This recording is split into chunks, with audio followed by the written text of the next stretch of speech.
adalah salah satu prasasti Lingga Prasasti. Ini adalah Lingga Prasasti yang ini replika karena aslinya ada di kantor BPK 10. Iya 10 ada di kantor BPK 10 di Bogor sana. Tadi ada mantra yang terbaca Papi Hunjat. Itu adalah apa ya? Itu adalah mantra untuk mengalahkan ketika Buddha berencana mengalahkan Siwa. Ceritanya panjang sih itu. Prasasti inilah yang ada di sini. Prasasti ini adalah sebuah lingga semu, lingga patok. Kalau sekarang hampir sama dengan patok BPN itu, yang sebagai batas daerah yang ditempati. Nanti kita baca bareng-bareng. Ada beberapa teman yang saya tahu bisa membaca di sini, biar nanti dinyali di sini. Prasasti ini dibuat di eranya Kaiwangi. Jadi raja setelah Pikatan dan beberapa raja sebelum Kaitung. Dari beberapa tinggalan Kaiwangi itu diketahui bahwa di masa Kaiwangilah Prambanan itu diresmikan. Di prasasti Lingga Semu ini itu menyatakan bahwa rakyat Banu atau rakyat Banu, saya tidak tahu nanti tulisannya bagaimana, tetapi rakyat Banu itu membatasi Sima, membatasi daerah pendidikan yang di sana ada sebuah wihara. Apakah wihara itu seperti yang kita ketahui sekarang sebuah bangunan suci untuk Buddha atau yang lain, tetapi dari mantra awal Papi Hunjat itu ya kayaknya memang merujuk ke agama Buddha. Lingga patok ini ada dua yang ditemukan. Biasanya lingga patok untuk membatasi daerah Sima itu kalau tidak 4, 8, karena biasanya ditempatkan di 4 mata angin atau di 8 mata angin. Saat ini baru ditemukan 2. Tidak menutup kemungkinan yang lain akan ditemukan juga. Misalnya yang lain ditemukan berarti secara pemetaan luasan wilayah itu bisa lebih diketahui. Apakah patok Lingga Semu yang ada di tanah Jawa, tanah Melayu, bahkan tanah Nusantara ini berbentuk Lingga Semu seperti ini, atau ada bentuk lain seperti di Indochina seperti makam batu nisan Baisoma seperti itu kan? Yang pertama. Yang kedua, secara ikonografi, secara epigrafi, huruf-huruf Nagari ini masuk ke Nusantara itu fase-fasenya seperti apa secara singkat saja. Ini kan ada kadang Jawa kuno berbahasa Sanskerta, Jawa kuno berbahasa lain dan seperti itu. Gimana gitu? Terima kasih. Saya cerita dulu tentang Lingga Patok. Kenapa ini kemudian disebut sebagai Lingga Patok? Karena bentuknya lingga tidak sempurna. Karena hanya ada bagian silinder dan ada bagian muka, sementara tidak sempurna itu harus ada bagian silinder. Sependek yang saya tahu, kenapa disebut Lingga Patok ya karena itu. Perkara kemudian apakah Lingga Patok itu digunakan sebagai batas atau apa, ya itu urusan lain. Kebetulan lingga-lingga bertulis dengan prasasti pendek itu memang kemudian menyebutkan bahwa psikik itu menima atau membuat sima, meresmikan sebuah sima. Nah, nanti ketika suatu saat teman-teman undang ke Kaulan, di sana ada muka lingga. Apa disebut muka lingga? Karena ada sebuah bentuk lingga tiang, tetapi di situ ada wajah-wajah, ada kala. Nah, itu kemudian disebut muka lingga. Sebetulnya penyebutan seperti itu lebih pada bagaimana yang apa.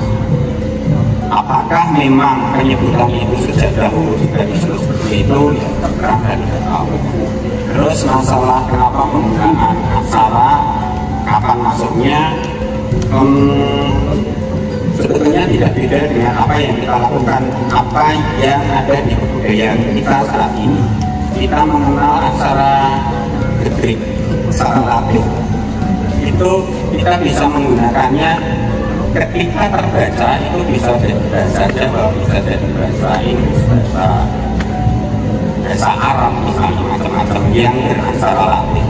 Bahasa aksara Arab pun itu juga nanti bisa berbahasa Melayu, berbahasa Jawa, Indonesia misalnya, itu juga bagian dari kebudayaan.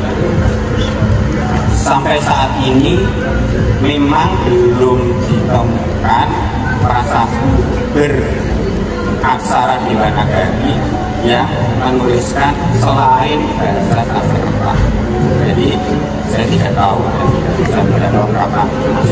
Saya lihat di sini karena di sini ada tanda adet-adet untuk tanda pembuka penutup kata. Nah, ini ada adet-adet akhir. Di sini ada adet-adet awal. Biasanya adet-adet awal itu kalau tidak tanda garis, baik garis lurus maupun garis miring dua, juga tanda bulatan itu dua. Bulatan itu satu. Kemudian, nah di sini ada angka tahunnya 79. Hasil pembacaan dari saya, mungkin teman-teman bisa mengikuti dari atas. Itu berbunyi kamulyaaken, atau mungkin bisa diresmikan gitu, dening Kanjeng Raden, Kanjeng yang baris kedua Raden Adipati Danurejo. Jadi yang ada nopo gambar pisau menika Danurejo nggih. Pate atau pati dalem ing kaping ing nagari Ngayogyakarta ingkang kaping 6 atau yang ke-6. Jadi ini diresmikan oleh Danurejo ke-6. Kemudian setelah itu adalah penanggalannya. Penanggalannya ada dua, penanggalan Jawa dan penanggalan Masehi atau Belanda. Selanjutnya nuju dinten Kemis Kliwon tanggal kaping 7. Mana tuh? Yang ini 7 bulan Jumadil Awal tahun Dal. Ini tahunnya tahun Dal. Tanggal 7 bulan Jumadil Awal. Kemudian ini ongko, maksudnya bernomor tahun begitu.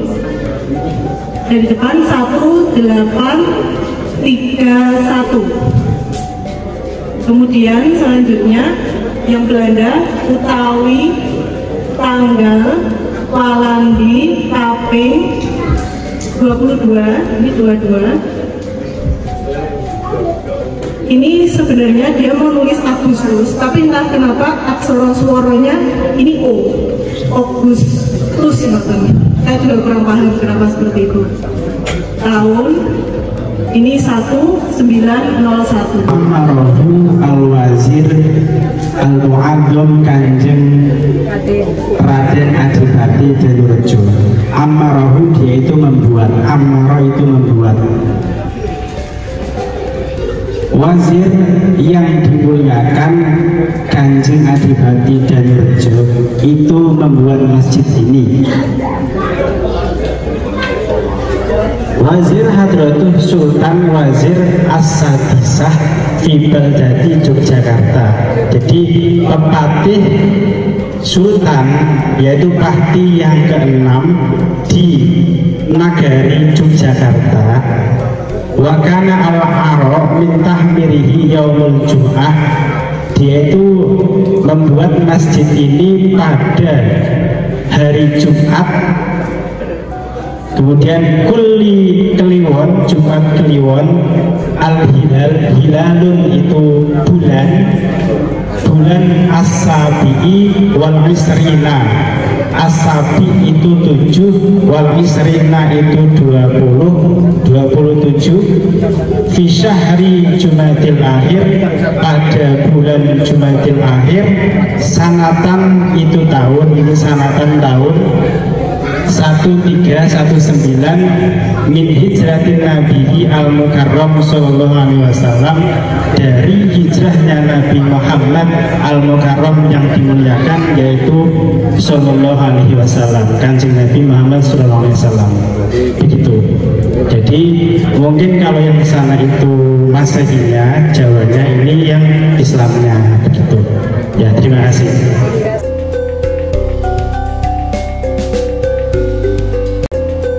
Makanya yang di depannya ini yang boleh Mataram Awal lebih tua.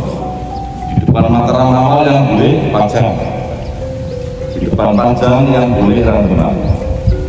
Nanti yang sederet dengan Demak Cirebon, kayak gitu saja. Jadi kalau berbicara makam ini harus mengerti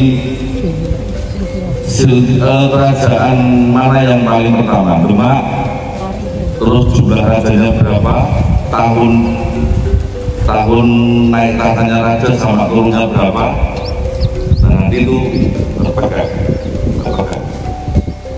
sama rata-rata. Jadi kalau begini, kalau sini yang orang Demak, maka diantaranya sudah ada, kecuali beliau-beliau yang eranya lebih tinggi, misalnya di era Majapahit ada tokoh Syekh Maulana Maghribi, itu Pak. Kalau urutannya gini, jadi dia Demak tanggul seperti ini juga ada, cuma miringnya itu berbeda, dia punya sayap, jadi ada tambahan di sini. Ini dulunya berganti dengan makam baru, misalnya dipindah ke sana. Jadi bergeser ke belakang, harusnya ke depan. Banyak bahkan bisa di sini ini boleh, tapi banyak di depan.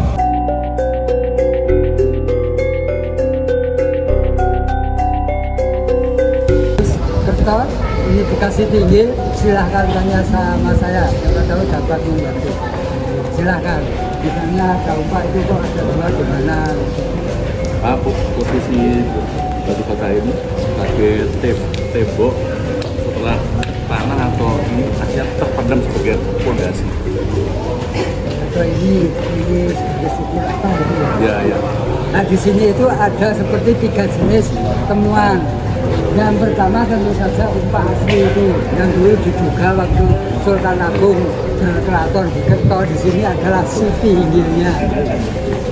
Ada sebuah bangunan seperti pendopo, terus umpak itu logikanya 4, yang sekarang tinggal 2, tahun ke-2 itu yang satu diambil kata beda untuk Masjid Soko Tunggal. Itu yang satunya kemarin sebagian orang mempercayai ada dari sini ke utara sana sekitar 2 kilo di kampung Gunungan, katanya yang itu nomor 4 itu di sana. Jadi sekarang sudah saya ambil dan taruh di museum, itu ternyata bukan, karena bentuknya beda, ukurannya beda.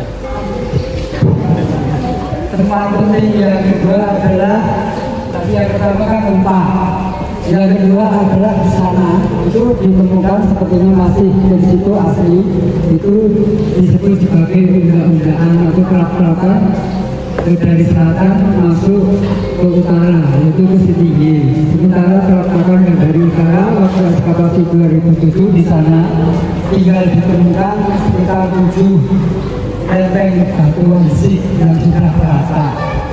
Jadi ceritanya yang ketiga yang seperti ini, teman-teman arkeolog menyimpulkan ini adalah struktur yang tidak beraturan. Itu arah pikirannya itu seperti hanya untuk perlindungan waktu meninggikan tanah. Terus cerita lainnya di sini terkait letak ya, mengapa tinggi di sini, terus utaranya tanah apa, berarti utaranya itu dalam aspal itu diduga alun-alun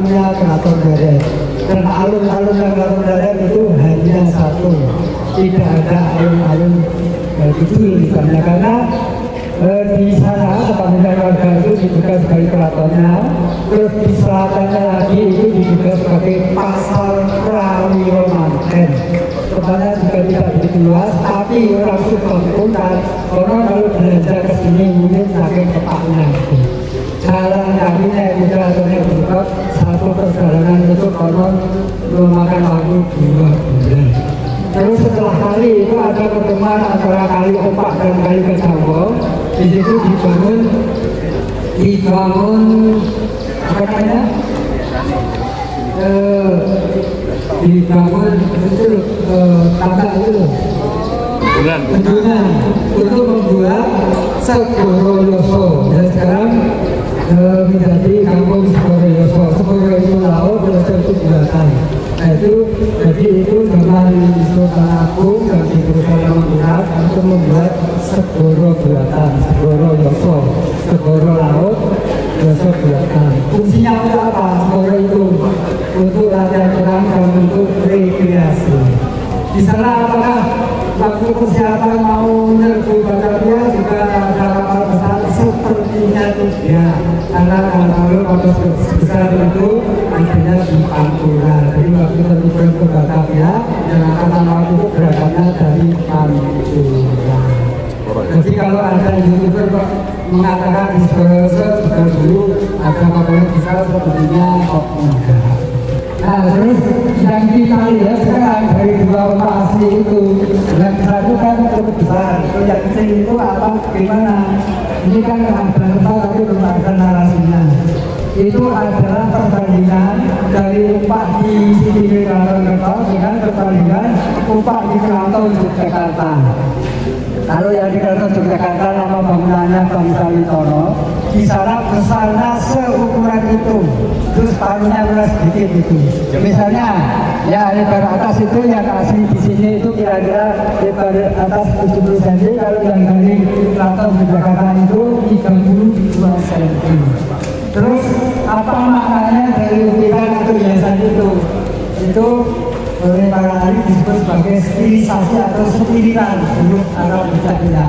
Misalnya di pojokan itu dari atas tengah bawah itu urutannya dibaca Mim Mim dan Muhammad. Jadi seperti gambaran Klaten itu yang disebut Nabi Muhammad.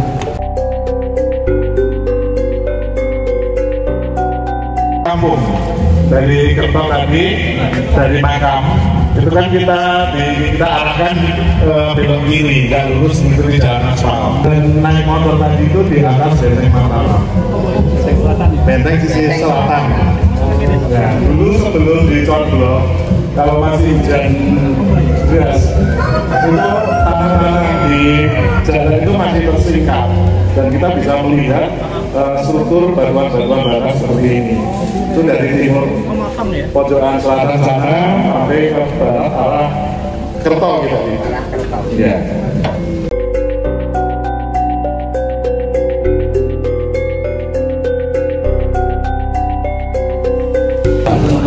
Dulu saya Yogi, biasa yang tahun ini ditempatkan di situs Datuk. Kemudian saya yang situs Datuk.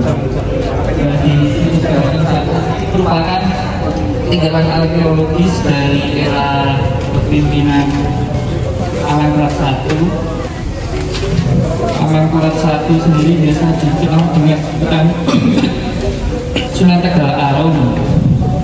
Nah, Amangkurat I sendiri era kepemimpinannya selama 30 tahun dari tahun 1947 sampai tahun 1977. Di sini merupakan juga dulunya bangsa Primahanti, tempat singgahnya atau tempat menunggu untuk bertemu dengan raja.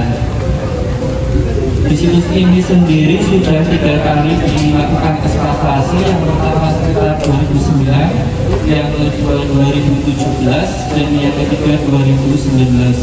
Dan yang di sebelah barat ini terakhir tahun 2023 kemarin. Ya sedikit ya, apa itu Sri Manganti yang sering ke keraton mesti sudah apa? Di sana sebagai tempat pertunjukan kesenian, khususnya untuk tamu. Srimangati itu kalau di Keraton Jogja ada di sebelah kanannya Trajumas. Yang sekarang ini terakhir ini Trajumas itu oleh teman saya dari Disbud Pak Ruli, kalau di Disbud di sana untuk menempatkan di Trajumas itu untuk menempatkan ujung dari Tugu Jogja. Itu kan belum begitu lama kan direhabilitasi ya. Yang lama kan sudah bisa itu diganti, itu yang sudah bisa ditempatkan di Trajumas. Programnya adalah Srimangati seperti di sini posisinya berarti kurang lebih sama di dekat pintu utara yang hubungan keratonnya sama-sama menghadap ke utara.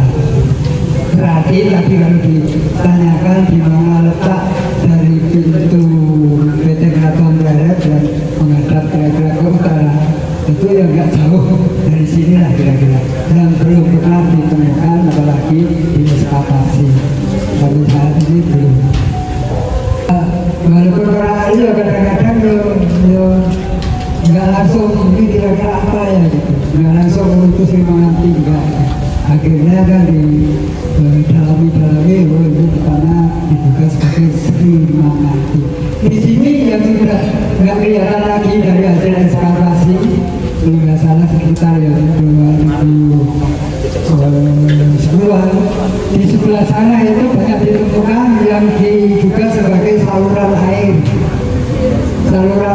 yang ada di dalam Keraton Pleret. Keunggulannya Keraton Pleret itu tata kelola air itu sudah sangat bagus, bahkan yang tidak kita kunjungi tadi yaitu di Keraton Juang, kira-kira di sana. Itu di sana ada temuan dari tatanan bata yang sangat halus, saking halusnya itu pernah ada waktu ekskavasi pengunjung dari Jepang. Ini karena saking halusnya itu kira-kira dibuka dengan sistem kosok itu masanya. Jadi maknya saya nggak kelihatan. Tapi petugas mau mengukur itu lalu memperlihatkan langkah di mana saking halusnya. Orang Jepang mengatakan ini kalau di sana rumah biasa. Karena secara fisik yang ditemukan di bawahnya itu ada seperti lubang persegi, kira-kira itu bangunan apalah gitu. Kalau mungkin apa kalau maka disebut Keraton Juang itu sebagai temannya harus ini dikasih Srimangati harus di sana saluran air gitu. Itu kira-kira saluran air sebelum berakhir ada di pojok bidang wetan dekatnya yang kita tinjau tadi. Terus akhirnya air yang ada di Jero Bedeng itu habisnya masuknya ke Kali Opak di sisi tenggara dan searah dengan kalau Bendungan mengarahnya juga ke tenggara tapi untuk Segoro Solo Wetan. Itu cerita intinya berarti seperti itu.